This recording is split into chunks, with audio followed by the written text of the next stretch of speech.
Hi friends, welcome to my channel. बहुत बहुत स्वागत है आप सभी का। तो फ्रेंड्स, आज हम 40 चेस्ट साइज के लिए कटोरी ब्लाउज की कटिंग कर रहे हैं। यहाँ पर आप 38 और 40 दोनों साइजेस के लिए सेम कटिंग का इस्तेमाल कर सकते हैं। इसमें कुछ भी फर्क नहीं पड़ेगा, बस हाफ इंच का मार्जिन का फर्क पड़ेगा। तो मार्जिन आप थोड़ा सा बढ़ाकर ले सकते हैं।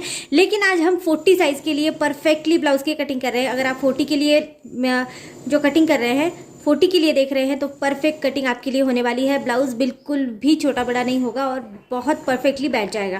तो यहाँ पर कटिंग करने के लिए मैंने पेपर लिया है। जो भी बिगिनर्स है, जो शुरुआत कर रहे हैं, वो सबसे पहले पेपर कटिंग करेंगे, क्योंकि पेपर कटिंग करना बहुत ज़्यादा आसान हो जाता है, मेजरमेंट लेने में आसान होता है। और जब भी आप इसको कपड़े पर रखकर कटिंग करते हैं तो आपका ब्लाउज गलत बिल्कुल नहीं होता है और कपड़ा भी कम लगता है। तो इसके लिए यहाँ पर पेपर मैंने इस तरह से डबल लिया है। और डबल पेपर जो है, कहीं से भी आप ओपन पेपर की साइड से या फिर बंद पेपर की साइड से कटिंग कर सकते हैं। तो यहाँ पर आप सबसे पहले आपको जो भी ब्लाउज परफेक्ट आता होगा, उस ब्लाउज की आपको यहाँ पर हाइट नाप लेनी है। तो सपोज अगर ब्लाउज की हाइट 14 होगी तो आप 1 इंच बढ़ाकर ले लेंगे आपके ब्लाउज की जितनी भी हाइट होगी। तो यहाँ पर मेरे ब्लाउज की जो हाइट है वो मुझे लेनी है 14.5 इंच। तो इसलिए मैं यहाँ पर मेजरमेंट लूंगी 15.5 इंच का, मतलब कि 1 इंच मैंने यहाँ पर एक्स्ट्रा बढ़ाकर इस तरह से ले लिया है। 40 चेस्ट साइज के लिए बना रहे हैं, तो 40 के लिए आप यहाँ पर जो गले की चौड़ाई है उसको यहाँ पर रखेंगे 3 इंच के लिए, ठीक है, 3 इंच के लिए रखेंगे। और शोल्डर पट्टी की चौड़ाई को हम 3.25 इंच के लिए या 3.5 इंच के लिए रख सकते हैं। तो 3.25 इंच के लिए रख रही हूँ। यहाँ पर हम आर्मोल जो है वो ले लेंगे 6.25 इंच या फिर 6.5 इंच तक आप आर्मोल यहाँ पर ले सकते हैं। आर्मोल का जो निशान है आप इस तरह से यहाँ पर लगा लेंगे। अब देखो, यहाँ पर इस तरह से आर्मोल का निशान लगाने के बाद आप यहाँ पर टेप को इस तरह से रखेंगे और यहाँ पर आपको 40 का जो 4th हिस्सा है, मतलब कि 4 भाग करेंगे 40 के, तो यहाँ पर 10 इंच हो जाता है। तो 10 इंच के ऊपर एक मार्किंग हम यहाँ पर लगाकर ले लेंगे इस तरह से। इसके बाद इसमें आप 1, 1.5 या 2 इंच तक मार्जिन एक्स्ट्रा रख सकते हैं। ये टोटली आपके ऊपर डिपेंड करता है। तो 2 इंच से ज़्यादा मार्जिन की जरूरत नहीं पड़ती है, तो इसलिए मैं यहाँ पर 2 इंच का मार्जिन लेकर चल रही हूँ। तो मैं यहाँ पर 12 इंच के ऊपर एक निशान लगाऊंगी। ये जो मैंने 2 इंच का मार्जिन रखा है, ये इसका मार्जिन है, और ये बाकी का जो हिस्सा था ये हमारा परफेक्ट ब्लाउज का नाप रहेगा। तो ठीक है, हमने ये पूरा जो मार्जिन है वो 12 इंच के लिए रखा है। अब जहां पर आपने हाइट को पूरा नापा है, वहां पर आपको टेप को फिर से इस तरह से रखना है और यहाँ पर 11 इंच आपको लेना है। ऊपर आपने 12 इंच लिया है, यहाँ पर आप 1 इंच कम लेंगे। ये आपकी कमर का चौथा हिस्सा प्लस आप इसमें मार्जिन ऐड करेंगे। ये बहुत ज़्यादा डिफिकल्ट होता है, तो इसीलिए मैंने यहाँ पर, जैसे वहाँ पर 12 इंच लिया, तो मैंने यहाँ पर 11 इंच ही लिया है, मतलब कि 1 इंच कम लिया है, क्योंकि हमारे कमर का जो हिस्सा होता है वो थोड़ा छोटा होता है। तो यहाँ पर आप इस तरह से इसको जोड़ देंगे और यहाँ से भी आपको इस तरह से तिरछा यहाँ जोड़ देना है। अब यहाँ पर आर्मोल जो है हम दोनों साइड के लेंगे, क्योंकि हम दोनों साइड के लिए कटिंग कर रहे हैं, बैक और फ्रंट दोनों साइड के लिए।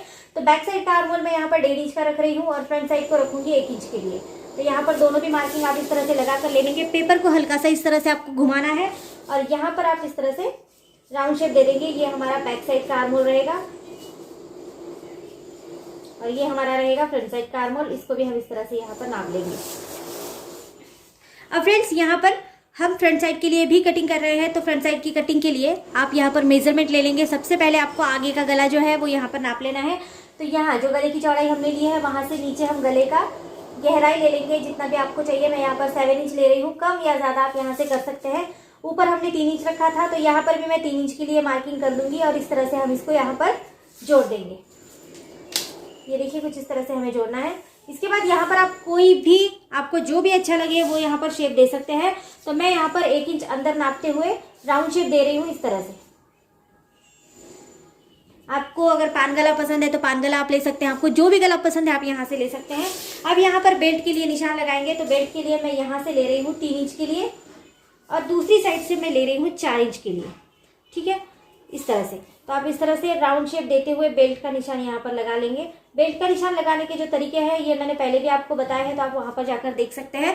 बेल्ट का निशान आप आसानी से यहाँ पर लगा सकते हैं। तो यहाँ पर इस तरह से हमने बेल्ट का निशान लगाया। अब आपको फिर से यहाँ पर 3 इंच का नाप लेना है। जैसे यहाँ पर हमने 3 इंच का लिया था, सेम वही हम यहाँ पर भी ले लेंगे।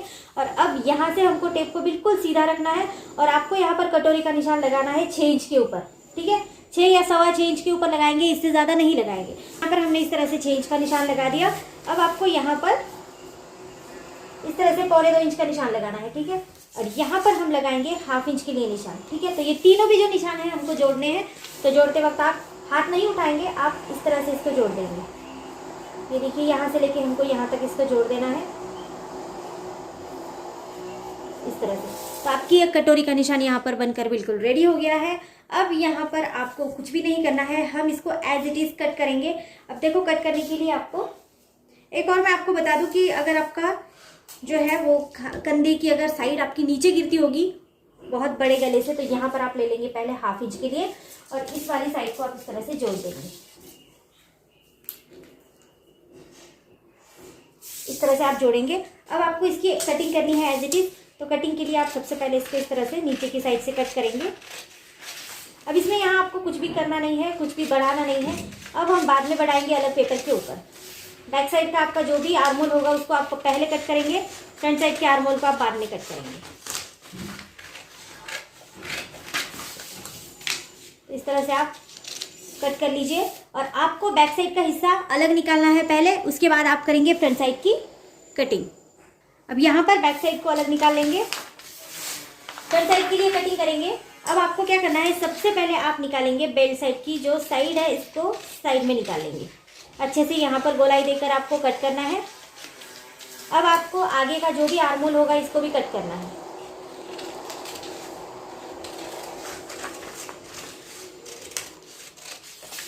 आगे का जो गला आपने बनाया होगा, जो भी आपने शेप दिया है एज इट इज शेप को कट करना है। अब आप करेंगे कटोरी का जो पार्ट था हमारा वो वाला कट, इसको भी अच्छे से गोलाई देके आपको इस तरह से कट करना है। अब फ्रेंड्स हम कटोरी को जो नॉर्मली आगे बढ़ाते हैं सेम वही तरीके से बढ़ाएंगे। तो इसके लिए यहाँ पर आपको कोई भी आपके पास पेपर होगा बचा हुआ तो आपको वो ले लेना है और इसके ऊपर आप कटोरी को कुछ इस तरह से इंस्टॉल करेंगे। देखो यहाँ पर है ना, आपको पहले इसका सेंटर लेना जरूरी है। सेंटर पर थोड़ा सा निशान लगाएंगे इस तरह से, ठीक है। ये हमारा सेंटर है और आपको यहाँ पर इसे किसी पिन से सिक्योर कर लेना है कि कटोरी आपकी हिले नहीं, इसलिए, ठीक है। तो मैं यहाँ पर इसको एक पिन लगाकर इस तरह से सिक्योर कर देती हूँ इस तरह से। अब आपको इसको तीनों भी साइड से आगे बढ़ाना है।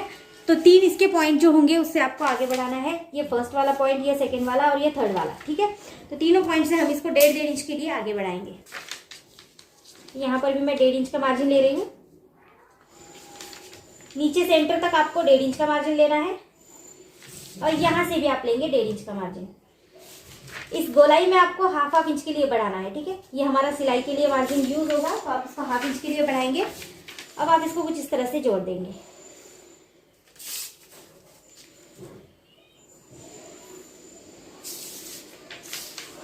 इस वाली साइड को भी यहाँ से जोड़ेंगे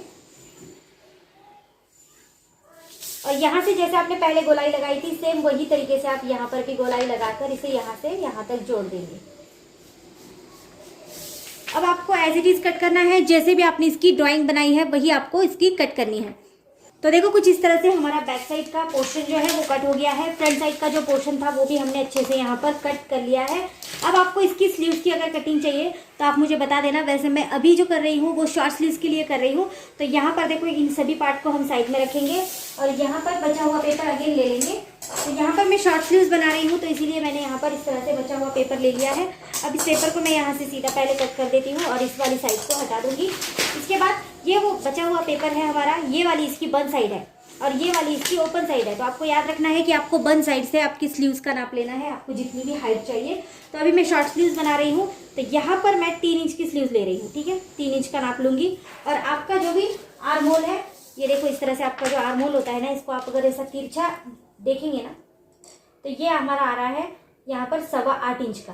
तो यही मार्जिन आपको नीचे लेना है, ठीक है। यहाँ पर 8.25 8.5 इंच आप ले सकते हैं। तो यहाँ पर मैं ले रही हूँ 8.25 इंच और इसमें मैं 2 इंच एक्स्ट्रा मिला दूंगी तो ये 10.25 इंच का हो जाएगा, ठीक है। 2 इंच का एक्स्ट्रा आपको मार्जिन रखकर चलना है और यहाँ भी आप 3 इंच के लिए मार्किंग करेंगे। तो ये हमारा एक बॉक्स बनके इस तरह से कुछ रेडी हो जाएगा।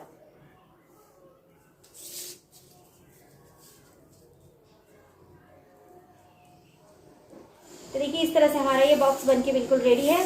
अब यहाँ से हम इसको डाउन देंगे 1.5 इंच के लिए। 1.5 इंच का मार्जिन दे रही हूँ और यहाँ से भी हम इसको 1.25 इंच के लिए देंगे, ठीक है। 1.1 इंच के लिए यहाँ पर दे रही हूँ और यहाँ से इस तरह से आपको शेप देना है नीचे और ये शेप आप इस तरह से लेकर जाएंगे और यहाँ पर जोड़ लेंगे, ठीक है। यहाँ पर ये शेप जुड़ता है। फिर 1/2 इंच का डिस्टेंस देके दूसरा वाला शेप आपको इस तरह से देना है। ये वाला डिस्टेंस लेना है 1/2 इंच के लिए और अब यहाँ पर आप आपका हाथों का घेर लेंगे। अगर आपके हाथों का घेर 12 इंच है तो 6 लेंगे। तो जितना भी बनता है हाथों का घेर उसका आपको आधा लेना है। तो मैं यहाँ पर ले रही हूँ 7 इंच के लिए, और इसमें मैं 1 इंच का मार्जिन ऐड कर दूंगी तो ये 8 इंच के लिए हो जाएगा। ठीक है, और आपको इस तरह से इसको तिरछा जोड़ देना है। अब आप इसकी कटिंग करेंगे कुछ इस तरह से। तो आपको सबसे पहले यहाँ से यहाँ तक कट करना है, फिर आपको सबसे पहले ऊपर वाला शेप को कट करना है। ठीक है, इस तरह से आप ऊपर वाले शेप को कट करेंगे। फिर आपको स्लीव्स को इस तरह से खोल देना है। ठीक है, जब आप 2 स्लीव्स कट कर रहे हैं तो पेपर आपका 4 फोल्ड होगा, इतना आपको याद रखना है। मैं यहाँ पर 1 इंच के एक ही स्लीव्स के लिए बता रही हूँ तो इसलिए मैंने सिंगल फोल्ड किया था। डबल आप स्लीव्स निकाल रहे हैं तो आपको जो पेपर है वो 4 फोल्ड रखना है। ठीक है, अगर आप कपड़े पर कर रहे हैं तो कपड़े को भी 4 फोल्ड रखना है। तो इस तरह से हमारे फ्रंट साइड की बिल्कुल कटिंग हो चुकी है। इसमें आपको कोई भी प्रॉब्लम लगे तो आप मुझे कमेंट करके पूछ सकते हैं। तो आज की वीडियो अगर आपको अच्छी लगती है तो चैनल को लाइक शेयर सब्सक्राइब जरूर कर देना। तो आज हमने जो करी है वो हमने 40 चेस्ट साइज के लिए कटिंग करी है। ठीक है, 40 चेस्ट कटोरी ब्लाउज की कटिंग है ये।